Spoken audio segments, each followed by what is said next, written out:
Hello guys, magandang tanghali. Panibagong work na naman tayo guys. Ayan.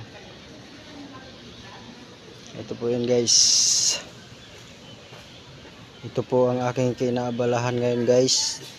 Lagi po tayong busy sa ngayon. Ayan.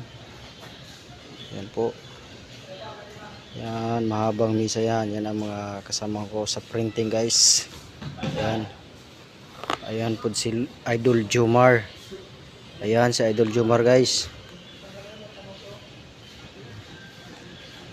Papakita ko lang sa inyo guys yung kinabisihan ko ngayon.